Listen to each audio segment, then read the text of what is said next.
The people ask me, are we going to have a recession? And my answer is we might be in a recession right now and not even know it. We could be facing a global recession, including China, but just focusing on the U.S. Because that's the Fed's sort of territory. So Powell saying, the economy is great is nonsense. What he said, by the end of the year, we could be looking at 4.2% unemployment, 3.5 to 4% interest rates, and, kind of 2.7% inflation. You're like, wait a second, inflation is 8.6 today. How do you get to, 2.7, number one? And then what about rising unemployment and higher interest rates? How do you reconcile those things? He said all three of those things. But what state of the world could make those things come true? There's only one, which is a recession. A recession would do it. A recession will raise unemployment. Higher interest rates will cause the recession. And the recession will cause inflation to go down. So in effect, Powell was saying we're going to have a recession. Inflation, prices go up, so we understand that, or maybe put differently, the value of your money goes down. You don't get as much for your money, same thing. But inflation, broadly speaking, has two causes. One is called, not to get too technical, but it's called cost push. This comes from the supply side. So there's a shortage of oil, and we've got a financial and economic war going on between Russia and the United States. The U.S. really started, but U.S., EU, Canada, Australia, Japan versus Russia. That's obviously disrupting supply chain, cutting down energy supply, causing the price of oil to go up, et cetera. So that's coming from the supply side. And you're exactly right. The Fed can't drill for oil. The Fed can't plant wheat. The Fed can't make semiconductors. So they can't do anything about this. And the supply chains are breaking down.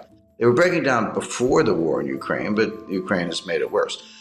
The other source of inflation is called demand pull. And this is when individuals, you, me, and all of our viewers and, everyday Canadians and Americans worry about inflation. We say, well, I'm just thinking about buying a refrigerator. Better buy it now before the price goes up, or the car, house, or whatever it might be.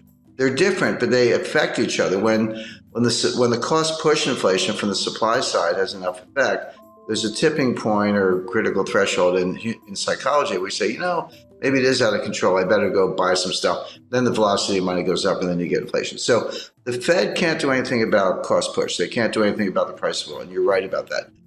But they're looking at the demand side, saying, hey, if this supply thing goes on long enough, eventually the psychology will change, and we'll get demand pull and behavioral, and that is really hard to change. So what they're trying to do, they know they can't change the supply side, but they're trying to squash the demand side before it gets out of control. Now, the question, of course, is can they do it? The answer is they can do it, but at what cost? So a general rule of thumb, this is really simple. You have to forget about nominal interest rates. Nominal interest rates are the rates you see on your screen, you hear about in the headlines and all that. Real interest rates are nominal interest rates minus inflation. Take the inflation out and see what's left. Well, right now, real interest rates are about 2%, actually 1.75% under the Fed's policy rate. Inflation's 8.6%. So, just round numbers, 1.5 minus 8.5, that makes the inflation rate -7. That's nowhere near. It's got to be +2. Real rates have to be +2 to squash inflation. Right now, they're -7. So that implies that the Fed has to raise interest rates to 10.5% to get to +2 real interest rates. That's never going to happen. They're never going to get there. They will destroy the economy long before they get there. So the Fed has no hope of squashing inflation from the demand side, as you described, by raising rates, unless inflation comes down for other reasons. So what they're going to do, they're going to keep raising rates, 2, 2.5, 3, 3.5, 4, hope that inflation comes down from 8 to maybe 3, although I think that's a stretch. You could get into positive real rate territory, but they're really far away from it. So I think, by the way, I described what they're trying to do. I should make it clear they're going to fail. The only way inflation comes down, the way we're talking about, is if they trash the economy, a severe recession. If that happens, you say, well, do people still need to put gas in their cars? Well, you're right, but not if they're unemployed, because they're not going to work. There's a lot here that's just for show. It sounds good on TV, but there's a lot less here than meets the eye. But the point is, this is not over anytime soon. And even if it were, when you break supply chains, you can't just put them back together. It's like breaking a vase. in 1,000 pieces. And you got to go buy a new vase. It's going to take years to undo this damage. So I spoke to the individual who was probably the single individual most responsible for building the modern supply chain. It was 30 years from 1989 to 2019. It was head of one of the largest companies in the world, and this is what they did, among other things. And he said, Jim, you have to understand, it took us 30 years to build it. It took us 3 years to blow it up. It's not going to come back in a year. This is going to take 5, 10, 15 years to build a new one. So it's what I call supply chain 2.0.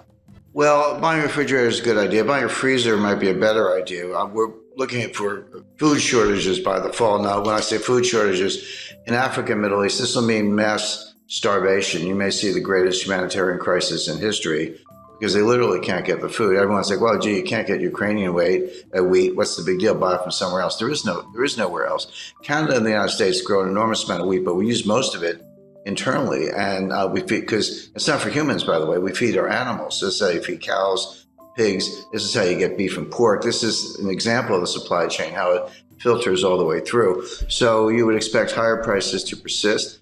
You would expect food shortages. Buying a freezer is not a bad idea. The future supply chain is going to be, it goes by different names. Janet Yellen calls it friendshoring. Macron calls it constellation. I call it a college of nations, but basically we'll have supply chains and trade, but it'll be sort of members only. So US, Canada, Australia, Europe, others, Japan, will be invited to join, but not China. Russia is going to be in the waiting room for a while. We should be better allies of Russia, but the Democrats in the United States have pretty much made that impossible, at least for the short run. And then there'll be other countries that are kind of neutral in that scheme, Brazil, India, and others. But the point is, you'll still have trade and you'll have supply chains, but it'll be kind of friendly countries, members only, and exclude China. So that decoupling is going to go ahead. The Chinese seem to be not only fine with it, but they're actually leading the way. Semiconductor manufacturing is moving back to the United States. The 20 billion of new semiconductor plants from Intel. And why is Taiwan Semiconductor spending over $5 billion to build new semiconductor fabrication plants in the United States? Well, obviously because they're worried about China. We're reshuffling the deck, but none of this stuff is easy. Semiconductor plants take 5 years to build. A new refinery, forget it. That's like 7 to 10 years. We haven't had one in the United States since 1977. So it's going to take a while to do all this.